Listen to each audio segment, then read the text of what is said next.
बनु कुरैजा की लौंडियों को नजद के बाजार में बेचा। आप रसूलुल्लाह की बायोग्राफी पढ़े, तबरी पढ़ ले, उसमें आपको यह बात मिल जाएगी। अगर रेफरेंस चाहिए मेरे चैनल पे आ जाना, स्ट्रीम में मैं रेफरेंस दे दूंगा। आपके लोगों ने लिखा हुआ है, आपके हिस्टोरियन ने लिखा हुआ है कि बेचा, औरतों को बेचा स्लेव बना के। ओ भाई, ये बेस्ट रोल मॉडल कैसे हो सकते हैं? इसको अत्याचार नहीं कहेंगे तो क्या कहेंगे? और किस लिए बेचा? उससे उनको घोड़े और असले खरीदने थे। घोड़े और असले खरीदने के लिए आप औरतों को बेचोगे स्लेव बना के? हम बात अभिव्यक्ति की स्वतंत्रता के बारे में भारतीय संविधान के अनुच्छेद 19 को जो समर्थन करते हैं। उदाहरणों, छवियों और संदर्भों सहित यह वीडियो केवल मनोरंजन, सूचना और शैक्षिक उद्देश्यों के लिए प्रदान किया गया है और चैनल किसी भी अवैध गतिविधियों को बढ़ावा या प्रोत्साहित नहीं करता है। हमारा मकसद केवल समाज जागरूक करना है। जय हिंद दोस्तों, अरेबिक कल्ट को मानने वाले जितने भी मोमिन हैं अपने दीन की तबलीग तो करना चाहते हैं, पर दीन पर उठने वाले सवालों का जवाब नहीं देना चाहते। वो सुगर कोट करके उल्टी सीधी बातें बताते हैं, पर अपनी मुकद्दस किताब में लिखी बातों पर कभी चर्चा करना नहीं चाहते। ये मोमिन अमन चैन की बात करते हैं, पर सलवार और तलवार को कभी नहीं छोड़ना चाहते। ये मोमिन दूसरों के दीन, धर्म, मजहब पर उंगली उठाते हैं, कटाक्ष करते हैं, पर अपने इस्लामिक कल्ट पर एक भी शब्द सुनना नहीं चाहते। मोमिनों का दावा है इनके दीन में प्यार, मोहब्बत, अमन, चैन है, लेकिन दीन के नाम पर आज तक जितना आतंक इन मोमिनों ने फैला रखा है किसी और में देखने को नहीं मिलता। ये कल्ट सिर्फ अपना वर्चस्व चाहता है, दूसरों को दबाकर रखने की बात करता है। इनकी किताबों में दूसरे दीन, धर्म, मजहब मानने वाले लोगों को इंसान समझा ही नहीं गया है। ऐसे में कहीं न कहीं इस कल्ट के खिलाफ आवाज उठेगी ही उठेगी, और अगर भारत ने अब इस आवाज को बुलंद ना किया तो आने वाला समय बहुत भयानक होगा। इस कल्ट को खत्म करने के लिए हम सबको एक साथ चलना होगा। ये कल्ट मानवता के लिए अभिशाप है, इसीलिए हमारा चैनल लोगों को जागरूक करने का काम करता है। हमारा चैनल किसी से भी आर्थिक मदद की मांग नहीं करता। आप सबका हमारी वीडियो को लाइक, शेयर और कमेंट करना ही हमारे लिए बहुत बड़ा सपोर्ट है। इस वीडियो में आप देखेंगे जब कोई संत इस कल्ट के खिलाफ आवाज उठाता है तो किस तरह की तस्वीर सामने निकल कर आती है। और साथ में ही मानवता के लिए कार्य कर रही एक बहुत बड़ी कम्युनिटी जो नई उभर के आई है, जिसे एक्स मुस्लिम कम्युनिटी कहते हैं, उसके हमारे साथ एक्स मुस्लिम साहिल जो कि लीडर हैं इस मूवमेंट के, जो कि मानवता को बचाने के लिए कार्य कर रहे हैं। तो मैं साहिल भाई का भी बहुत आभारी हूं, आदरणीय साहिल भाई का।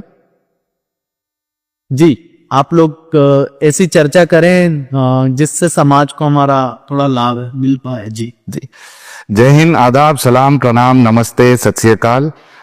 दोस्तों, बड़ी खुशी भी आज मुझे कि मेरी मुलाकात जो है रामगिरी महाराज जी से हुई है।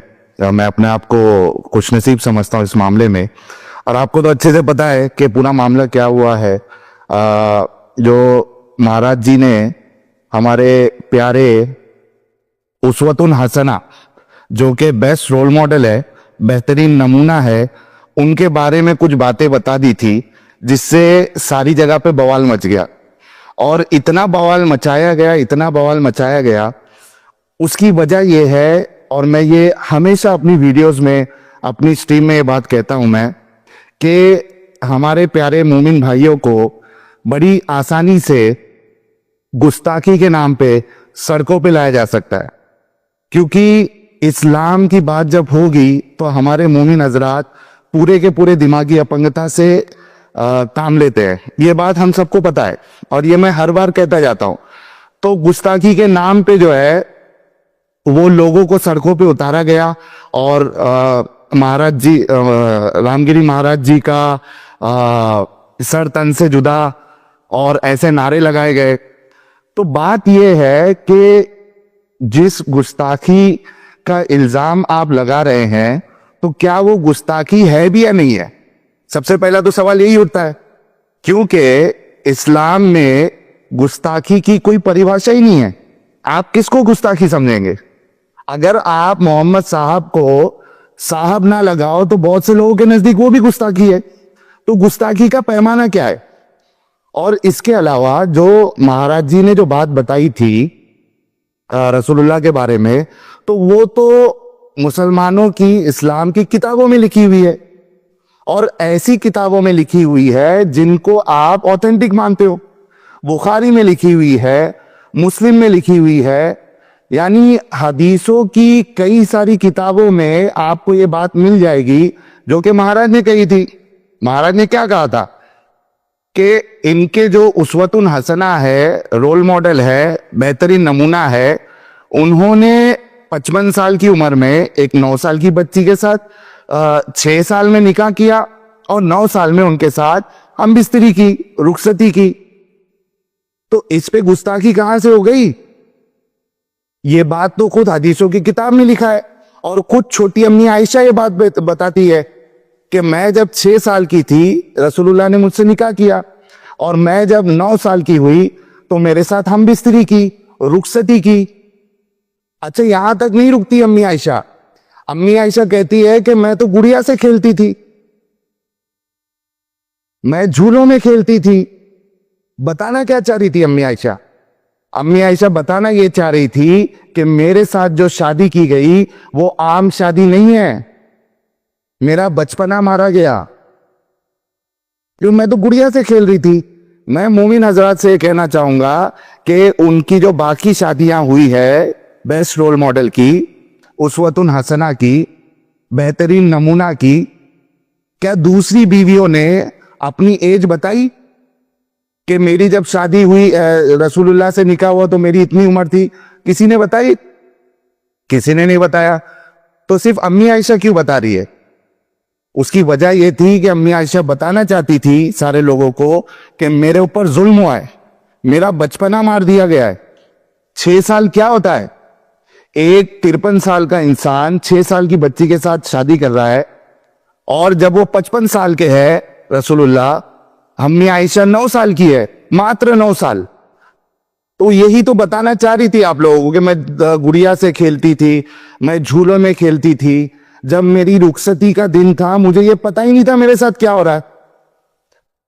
तो मैच्योरिटी कहां से आई जब एक जिसकी रुखसती है उसको यही नहीं पता है कि मेरा वलीमा है, आज मेरी रुखसती है। तो बात ये मैं बताने की कोशिश कर रहा हूं कि रामगिरी महाराज जी ने जो बातें कही थी वो बातें आपकी किताबों में लिखी हुई है। अगर आपको केस करना है, अगर आपको ब्लास्फेमी की सजा देना है तो सबसे पहले बुखारी को दीजिए, इमाम बुखारी को, इमाम मुस्लिम को दीजिए, और जितने मुहद्दिसों ने इन सारी अहादीस को लेके आए उनको ब्लास्फेमी का उनके ऊपर फतवा लगाए। आपके कई सारे उलमा तो बाकायदा बोलते हैं कि रसूलुल्लाह 55 साल के थे, अम्मी आयशा 9 साल की थी। तो महाराज जी ने बोल दिया तो भाई क्या गुनाह कर दिया, क्या गुस्ताखी हो गई? मतलब आप लोग बोलेंगे तो चलेगा, दूसरा कोई बोला तो वो गुस्ताखी। ये कैसा डोगलापन है यार? तो मैं तो सलूट करूंगा महाराज जी को कि इतनी हिम्मत से उन्होंने इस बात को रखा और इस पे कायम रहे, क्योंकि महाराज जी जो है मुझे लगता है कि एक्स मुस्लिमों को देखते और सुनते भी है। तो महाराज जी को पता था कि ये बात जो मैं कह रहा हूं वो लिखी हुई है। जी महाराज जी, आप भी कुछ बोलो, फिर नेक्स्ट कुछ मैं बोलना चाहूंगा। ये बात तो यह है, ये तो बहुत बार सुना भी है और कभी कभी कुछ किताबों में पढ़ा भी है। हाँ, और हमारी बात यह चल रही थी, हमारा वो प्रवचन चल रहा था जी, उसमें से वो क्लिप निकाली गई। 1.5 घंटे का हमारा प्रवचन है। उस 1.5 घंटे के प्रवचन में हमारा एक विषय चल रहा था पितामह भीष्म के बारे में। धर्मराज युधिष्ठिर को पितामह भीष्म राजधर्म बता रहे थे। तो राजधर्म बताते हुए पितामह भीष्म ने कहा कि राजा का पहला कर्तव्य है कोई भी अन्याय हो तो सहन नहीं करना चाहिए। बिल्कुल। अन्याय को प्रतिकार करने की क्षमता होते हुए भी यदि हम अन्याय को प्रतिकार नहीं करते हैं, अन्याय सहते हैं, तो अन्याय करने वाला जितना दोषी है उतना अन्याय सहने वाला भी है। क्या बात है, बहुत जबरदस्त। यह बात भीष्माचार्य धर्मराज युधिष्ठिर को बता रहे हैं। हाँ, तो वो प्रसंग चल रहा था। तो अब बांग्लादेश में जो हो रहा है, जो अत्याचार हो रहा है, हिंदू के मंदिर तोड़े गए, वहां बुद्ध विहार तोड़े गए, चर्च भी तोड़े गए, वहां गुरुद्वारा भी तोड़े गए। तो उस विषय में हम बात कर रहे थे कि कुछ कुछ महिलाओं पर 10-10, 20-20, 30-30 लोगों ने मिलकर के जो अत्याचार किया, जो रेप किया जी, ऐसा क्यों होता है? और उनको प्रेरणा कहां से मिलती है? गीता में भगवान ने कहा है यद्यदा चरति श्रेष्ठ तत्त देवे तरो जनः सत प्रमाणम कुरते लोकस्तदन वर्तते। भगवान श्री कृष्ण अर्जुन को कहते हैं, हे अर्जुन, जिसे हम श्रेष्ठ पुरुष कहते हैं, आदर्श मानते हैं, वो जैसा आचरण करते हैं उनको देख करके लोग भी तैसे बनते हैं। बहुत जबरदस्त। यद्यदा चरते श्रेष्ठ तत्त देवे तरो जनः, उसका परिणाम जनता पर होता है। सयत प्रमाणम कुरते, लोग उनको प्रमाण मानते हैं। बिल्कुल। जिनको हम आदर्श मानते हैं उनको प्रमाण मानते हैं। तो आदर्श व्यक्ति जो होता है उनका जो चरित्र होता है उसका जनता पर, समाज पर प्रभाव होता है। बिल्कुल। ये तो भगवान गीता में कह रहे हैं।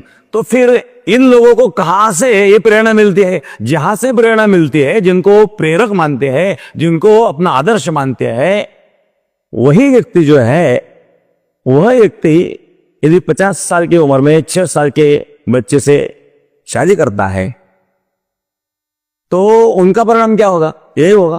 बिल्कुल। तो ये बात जो हमने बताई उसमें उसका किसी ने राजनीतिक अर्थ लगाने का प्रयास किया, किसी राजनेताओं ने महाराज के मुख से, वाणी से एक ये शब्द निकलवाए, ऐसा कुछ नहीं है। मेरा तो प्रवचन चल रहा था, सप्ताह चल रहा था, और समाज को जागृत करना हमारा कर्तव्य है। बिल्कुल। मैंने उस समय यह भी बताया कि यदि हम जागरूक नहीं होंगे, यदि हम जाति में बढ़ते रहेंगे, तो जो स्थिति बांग्लादेश में आज हो रही है वह स्थिति हमारे यहां भी हो सकती है। बिल्कुल। इसलिए हमें सावधान होना चाहिए। अपने ओर से तो किसी को तिनका भी चुभोना नहीं चाहिए जी। लेकिन कोई अन्य अत्याचार करता है तो उनको सहना भी नहीं चाहिए। नहीं चाहिए। क्यों सहे? नहीं चाहिए। और हमारा शास्त्र ये कहता है, हमें तो ऐसा सिखाया गया, किसी ने एक गाल पे थप्पड़ मारी तो दूसरा गाल आगे करो, ये तो कहीं किसी शास्त्र में लिखा नहीं है। हाँ। हमारा शास्त्र तो कहता है, भगवान श्री कृष्ण ने अर्जुन को युद्ध के लिए तैयार किया। अर्जुन युद्ध के लिए नहीं कह रहा था। अर्जुन ने कहा, जब भीष्माचार्य द्रोणाचार्य को देखा अर्जुन ने, तब अर्जुन ने कहा, जिस द्रोणाचार्य ने मुझे धनुष विद्या सिखाई है, जिस भीष्माचार्य के पास में खेला हूं, क्या मैं उनको मार सकता हूं? मैं युद्ध नहीं करूंगा। तो भगवान श्री कृष्ण ने कहा, अर्जुन, अशोचाननो शोचस्तम प्रज्ञावादांश भाषसे गतासो न गतासो शनानो शोचन्ति पंडिताः। जो बात विचार नहीं है उसका तो विचार कर रहा है, पंडित जैसा बोल रहा है लेकिन तो पंडित नहीं है। सही। तो अपना कर्तव्य भूल रहा है। क्षत्रिय का कर्तव्य होता है अन्याय के बाजू में जो भी कोई हो उनको नष्ट करना है। क्षत्रिय का कर्तव्य, वो कोई भी हो, अपना बाप भी क्यों ना हो। अच्छा, इसमें एक सवाल मैं करना चाहता हूं महाराज जी, क्योंकि आपने अभी युद्ध की बात की है और हमारे मोमिन हजरात जो है ना, वो बैसाखी के बिना चलते नहीं है। ठीक है, उनको चाहिए बैसाखी अपने इस्लाम को सच्चा साबित करने के लिए। मैं एक सवाल करना चाहूंगा, जैसा भी जवाब है वैसे ही आप देना, उसकी वजह मैं बताऊंगा। अब जो युद्ध की बात की गई है, भगवान जी ने, जो भी भगवान जी ने, श्री कृष्ण जी ने जो कहा था, तो वो युद्ध जो है क्या इस बात पे है कि कोई अगर सनातन को नहीं मानता या भगवान को नहीं मानता तो उसके खिलाफ युद्ध करो, या फिर कोई अगर अधर्मी है, यानी वो किसी को नुकसान पहुंचा रहा है, गलत काम कर रहा है, उसके खिलाफ युद्ध करो? ये थोड़ा सा आप क्लैरिफिकेशन दो ताकि लोगों को भी पता चले, और उसके बाद फिर मैं अपनी बात रखना चाहता हूं। जी, बात तो यह है, भगवान श्री कृष्ण ने तो कौरवों को पहले ही समझाया था कि युद्ध के परिणाम अच्छे नहीं होते। हाँ, युद्ध में जो पराजित होता है वो तो समाप्त हो ही जाता है, लेकिन जो जीतता है उनका भी बहुत बड़ा नुकसान होता है। युद्ध अच्छा है ही नहीं, इसीलिए युद्ध को टालने का बहुत प्रयास किया गया। अपने ओर से युद्ध टालना ही चाहिए, लास्ट रिसोर्ट। हाँ, तो टालने का बहुत प्रयास किया। वास्तविक तो उनको आधा राज्य देना चाहिए था, वो नहीं दिया गया। तो फिर अब युद्ध को टालना है तो क्या करना है? तो भगवान श्री कृष्ण ने कहा कि केवल 5 पांडवों के लिए 5 गांव दे दो, युद्ध टल जाएगा। लेकिन दुर्योधन ने कहा, सुई की नोक पर आएंगे इतनी भी मिट्टी नहीं दूंगा। तो भगवान ने कहा, फिर अब युद्ध का अटल है, अब तो युद्ध होना ही चाहिए जी, क्योंकि अन्याय क्यों सहन करना है? अन्याय के खिलाफ आपने युद्ध करना है, ये मुझे मोटी मोटी बात समझिए। मैं कोई हिंदुइज्म का स्कॉलर नहीं हूँ और मैं कभी दूसरे रिलीजन पे बात करता भी नहीं हूँ। मुझे इस्लाम का पता है, मैं इस्लाम में रहा हूँ। 4 साल पहले मैंने इस्लाम छोड़ा है। मैं सिर्फ इस्लाम पे अपनी बात रखता हूँ, लेकिन चूंकि महाराज जी जो है वो नॉलेजेबल है, इस वजह से मैंने उनसे ये सवाल किया। अच्छा, अब एक वाक्य आपने ये भी कहा था अत्याचार के बारे में, अत्याचारी कहा था आपने जी। ठीक है, मेरा सवाल मुसलमानों से यह है कि क्या आपने कभी कुरान पढ़ी है? मुकम्मल कुरान आपने, अरबी नहीं, रट्टा नहीं, तोता नहीं बनना है, क्योंकि आपको अरबी आती नहीं है। क्या आपने, आपको जिस लैंग्वेज में समझ में आता है, पढ़ना लिखना आता है, क्या कभी आपने मुकम्मल कुरान ट्रांसलेशन के साथ आपने पढ़ा है? मैं रिस्पॉन्सिबिलिटी के साथ कहता हूं कि 90% से ज्यादा लोगों ने अभी तक मुकम्मल कुरान, यानी मुसलमान मुकम्मल कुरान माने के साथ आज तक पढ़ा ही नहीं है। नहीं पढ़ते, मुझे मालूम है ग्राउंड रियलिटी। असल में पढ़े भी कैसा, वो बुक इतनी क्लियर है, अनक्लियर है, इतनी एम्बिगुअस है और इतनी बोरिंग है कि जब मुसलमान उसको खोलता है पढ़ने के लिए, अगर वो खोल लेता है, 5-6 पन्ने पढ़ता है, उसके बाद वो ठंडा हो जाता है, क्योंकि उसका दिल ही नहीं करता आगे बढ़े। तो आपको तो एक तो ये सोचना है कि आपने पूरी कुरान पढ़ी नहीं। दूसरी, अगर ये किताब किसी असल खुदा की तरफ से होती तो वो इस बुक को क्लियर रखता, आसान रखता, अनएम्बिगुअस रखता। मुसलमानों को समझ में ही नहीं आता। इतने जो फिरके मुसलमानों में है, बरेलवी है, देवबंदी है, शिया है, अहले हदीस है, अहले कुरान है, और अब हमने नया फिरके का नामकरण किया है, अहले चॉइस। अभी नए मार्केट में आए हैं मुसलमानों में। फिर अहले चॉइस प्रो मैक्स भी है, जो हदीसों का इनकार कर देते हैं, कुरान की आयतों का भी इनकार कर देते हैं। इतने फिरके क्यों है? उसकी वजह यह है कि कुरान को अनक्लियर रखा गया है, एम्बिगुअस रखा गया है और बहुत मुश्किल रखा गया है, जो कि समझ में नहीं आती। एक चीज है, तो बताने का मकसद आपको यह है कि आपने कुरान को पूरा पढ़ा नहीं है। और जो युद्ध की बात हुई अभी, कि इनकी गीता तो कहती है कि भाई नाइंसाफी हो तो युद्ध करो। आपको पता है कुरान क्या कहता है? सूरह तौबा सूरह नंबर 9, उसकी आयत नंबर 29 आप पढ़िएगा। 29 ये कहती है कि आपने उन लोगों से लड़ना है जो अल्लाह और आखिरत के दिन पर ईमान नहीं रखते, अहले किताब में से, और जो अल्लाह के और रसूलुल्लाह के कानूनों को नहीं मानते, और जो दीन हक यानी इस्लाम कबूल नहीं करते। आप उनसे लड़ाई करो, आप उनसे जंग करो, यहां तक कि वो जलील होके अपने हाथ से गुंडा टैक्स ना दे दे। एक जगह पे कहा जा रहा है कि नाइंसाफी के खिलाफ युद्ध करो। आपके कुरान में कहा जा रहा है कि जो अल्लाह और रसूल को ना माने, आखिरत के दिन पे ना माने, उसके साथ युद्ध करो। अरे ये क्या जबरदस्ती है? फ्रीडम ऑफ रिलीजन कहां गया फिर, अगर इस तरीके से आप जबरदस्ती करोगे? और अगर नहीं मानते हमारी बात, अगर इस्लाम कबूल नहीं करते, तो हमको गुंडा टैक्स दो, वो भी जलील होकर। कुरान में लिखा हुआ है, 9 की 29 आप पढ़ लीजिए, आपको मालूम पड़ जाएगा। मैं कहता हूं कि जितनी भी बात कहूंगा, सारे के सारे रेफरेंस आपको दूंगा। मेरे चैनल पे आइए, अगर लगता है आपको मैंने गलत कहा, आउट ऑफ कॉन्टेक्स्ट कहा, आइए डिबेट करिए। हम तो डिबेट आपके मौलानाओं से कर रहे हैं।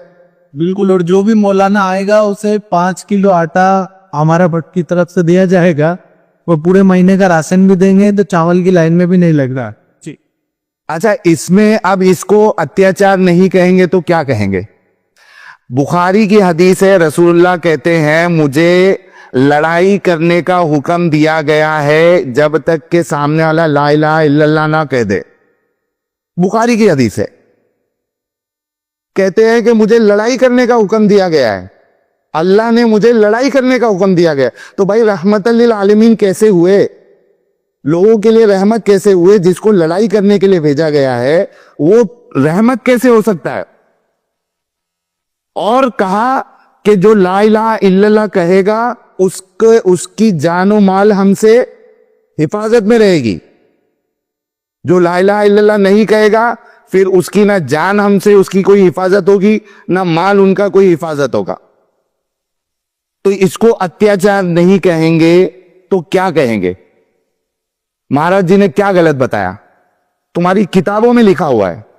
अरे मारने की धमकी देने के बजाय, ये रास्तों में आके हुड़दम मचाने के बजाय, क्योंकि तुमको तो बेवकूफ बनाया जाता है आसानी से, तुम्हारे उलमा, तुम्हारे लीडर्स तुमको बेवकूफ बनाते हैं, बड़ी आसानी से तुमको रास्तों में लाते हैं। दिमागी अपंग हो आप लोग, तो क्यों रहना है दिमागी अपंग? पढ़ो खुद से, फिर फैसला लो, अपनी जिंदगी के बारे में सोचो, अपने करियर के बारे में सोचो। ये सब छोड़ के आप अपने मुल्लाओं की बातों में आके, सड़कों पे आके देश का नुकसान कर रहे हो। तो आपके रसूलुल्लाह जो है वो तो कहते हैं कि मुझे अल्लाह ने लड़ाई का हुक्म दिया है, और जान और माल की हिफाजत तभी तक है जब तक आप ला इलाहा इल्लल्लाह ना कह दे। बुखारी की हदीस है। तो इसको अत्याचार नहीं कहा जाएगा तो क्या कहा जाएगा? आपके रसूलुल्लाह और सहाबा ने जब जंग की काफिरों के साथ, मुशरिकों के साथ, तो उनकी औरतों को स्लेव्स बनाया, उनके किया। बल्कि कुरान जो है वो गुलाम औरत के साथ करने को अलाउ करता है। तुम्हारे मुल्ला मौलवी कभी जुमा की खुतबे में तुमको ये बात बताते हैं कि ये सब कुरान में लिखा हुआ है, ये हदीसों में लिखा हुआ, कभी बताया? कुरान में सूरह मोमिनून आप पढ़िए, सूरह नंबर 23, मोमिनों की सिफत अल्लाह बयान कर रहा है। उसमें अल्लाह मोमिनों की सिफत बयान करते करते कहता है कि आपने अपनी शर्मगाहों की हिफाजत करना है, यानी प्राइवेट पार्ट्स की हिफाजत करना है। और दो लोगों का एक्सेप्शन बताया, एक बीवियां और लौंडिया। तो कुरान, यानी आपको लगता है कि जो इस कायनात का, इतनी बड़ी यूनिवर्स का जो असल खुदा होगा, वो इस तरीके की इजाजत देगा, परमिशन देगा कि आप जो है किसी महिला को स्लेव बना के उनके साथ करो? अब इसको अत्याचार नहीं कहोगे तो क्या कहोगे? रसूलुल्लाह ने स्लेव किया, सहाबाओं ने किया, लिखा हुआ है किताबों में। मेरी गर्दन उड़ाने के लिए मत आना, अपनी किताब पढ़ना, क्यों तुम लोगों को गर्दन उड़ाने का बहुत शौक रहता है। किताबों में लिखा हुआ है, उसको पढ़ो जाके। तो इसको अत्याचार नहीं कहोगे तो क्या कहोगे? रसूलुल्लाह ने बाकायदा बनु कुरैजा की लौंडियों को नजद के बाजार में बेचा। आप रसूलुल्लाह की बायोग्राफी पढ़े, तबरी पढ़ ले, उसमें आपको यह बात मिल जाएगी। अगर रेफरेंस चाहिए मेरे चैनल पे आ जाना, स्ट्रीम में मैं रेफरेंस दे दूंगा। आपके लोगों ने लिखा हुआ है, आपके हिस्टोरियन ने लिखा हुआ है कि बेचा, औरतों को बेचा स्लेव बना के। ओ भाई, ये बेस्ट रोल मॉडल कैसे हो सकते हैं? इसको अत्याचार नहीं कहेंगे तो क्या कहेंगे? और किस लिए बेचा? उससे उनको घोड़े और असले खरीदने थे। घोड़े और असले खरीदने के लिए आप औरतों को बेचोगे स्लेव बना के? अब कोई कहेगा कि पहले से चल रहा था। तो पहले से चल रहा था तो तुम तो समाज सुधारक थे, तुम तो नबी थे, तुमको तो वो बंद करना चाहिए था, तुमको खुद को इसमें इन्वॉल्व नहीं होना चाहिए था, लेकिन वो इन्वॉल्व थे। तो अगर महाराज जी ने अत्याचार की बात की तो क्या गलत कहा? आपके रसूलुल्लाह जो है वो, आपका कुरान जो है वो बीवियों को मारने की इजाजत देता है। ये अत्याचार नहीं है तो क्या है? आपका कुरान औरतों को खेती कहता है। आपकी बीवी अपने लिए आपकी खेतियां है, जिस तरीके से चाहो जो उस पे हल करो, चढ़ जाओ। 2 सूरह बकरा की 223 जाके पढ़ो। तो इसको अत्याचार नहीं कहेंगे तो क्या कहेंगे? ऐसी कई सारी चीजें हैं। वक्त क्योंकि मेरे पास कम है और मुझे मौका मिला, तो महाराज जी मैं आपके साथ खड़ा हूं। और बात तो यही होना चाहिए कि आपने जो बात कही है, अगर वो किताबों की रोशनी में कही है जी, तो इसमें तो कोई गुस्ताखी का सवाल ही नहीं उठता। जो लिखा हुआ है वही आपने बोला है जी। तो आपको क्या लगता है क्यों आपके पीछे इतना बड़ा प्रोपेगेंडा किया गया? अभी राजनीति करने वाले लोग हैं। अब इलेक्शन आ गया है तो राजनीति के लिए मुझे तो लगता है किया है उन लोगों ने। अच्छा, आपको लगता है राजनीति के लिए ये सारा हाँ खेल रचा है, वो उकसाया है, राजनीति के लिए उनको उकसाया है। मुसलमानों को क्या मैसेज देना चाहते हैं आप? मैं तो ये मैसेज देना चाहता हूं, हर धर्म में, जैसे हिंदू धर्म में भी कुछ ऐसी कुरीतियां थी कि हिंदुओं ने सामने आकर के उनको नष्ट किया। अच्छा, धर्म में थी या लोगों में थी? नहीं, धर्म में जैसे कुछ विकृतियां आ जाती है समय के अनुसार। आज जो परंपरा शुरू हुई है, कुछ समय के अनुसार कुछ स्वार्थी लोगों के कारण उसमें कुछ विकृति आ जाती है। ओके। तो वो जो विकृतियां है, उस विकृतियों को दूर करने के लिए स्वयं हिंदू समाज आगे आकर के उन्होंने उसको दूर किया। वैसे मुसलमान लोगों ने भी, उसमें भी जो विचारवंत लोग हैं, उन्होंने इकट्ठा बैठ करके आकर के विचार करना चाहिए कि ऐसे कुछ कुरीतियां है तो उसको दूर करने का प्रयास करना चाहिए। बिल्कुल, बहुत अच्छा मैसेज है। और देखिए, मैं तो मेरे मोमिन भाइयों से दिल से मोहब्बत करता हूं, क्योंकि मैं उधर से निकला हूं, उन्हीं का हिस्सा हूं। आप लोग मुझे दुश्मन मानते, वो एक अलग चीज है जो कि मानना नहीं चाहिए, लेकिन मैं आप लोगों से मोहब्बत करता हूं। मुझे मालूम है कि सबसे फर्स्ट विक्टिम आप मुसलमान खुद है। आपको बेवकूफ बनाया जाता है, आप पढ़ते नहीं हो, आप अपना दिमाग नहीं लगाते हो। जिस दिन आप अपनी अकल का इस्तेमाल करेंगे और पढ़ेंगे, आपको सारी हकीकतें पता चल जाएगी। तो मैं तो मुसलमानों से बेइंतहा मोहब्बत करता हूं और मैं उनको फर्स्ट विक्टिम समझता हूं।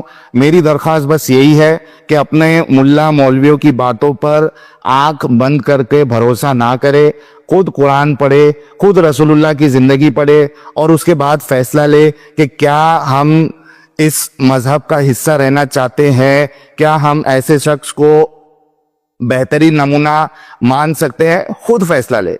और अगर कोई मौलवी मेरी बात सुन रहा है, कोई आलिम मेरी बात सुन रहा है, कोई मुफ्ती मेरी बात सुन रहा है, ये जितनी बातें मैंने अभी कही है, अगर एक भी बात गलत है, आप मेरे से आके मेरा चैनल एक्स मुस्लिम साहिल ऑफिशियल और एक्स मुस्लिम साहिल अनसेंसर्ड, ये दोनों चैनल आपकी खिदमत में मौजूद है। लाइव स्ट्रीम करता हूं मैं, जुड़िए उधर और मुझे गलत साबित करिए। तो ये मारकाट से काम नहीं बनेगा आज की तारीख में। ये सोशल मीडिया का जमाना है, लोग देखते हैं। मार दोगे तो क्या होगा, मेरे जैसे और लाखों साहिल निकल जाएंगे। एक को मारोगे 100 और निकलेंगे, लाखों और निकलेंगे। मारना हल नहीं है। वो इसमें क्या कहते हैं, शास्त्रार्थ का जमाना है। तो देखा दोस्तों, यही है असली इस्लाम। आपने अभी तक हमारे चैनल को सब्सक्राइब नहीं किया है तो प्लीज कर लें, साथ में बेल बटन भी दबा दें, जिससे हमारी आने वाली वीडियो लगातार आप तक पहुंचती रहे। हम आगे भी इसी तरह इस्लामिक कल्ट को आपके सामने पेश करते रहेंगे। वीडियो अच्छा लगा हो तो लाइक, शेयर और कमेंट जरूर करें। इस्लामिक कल्ट से बचें, अपना ख्याल रखें। जय हिंद, वंदे मातरम।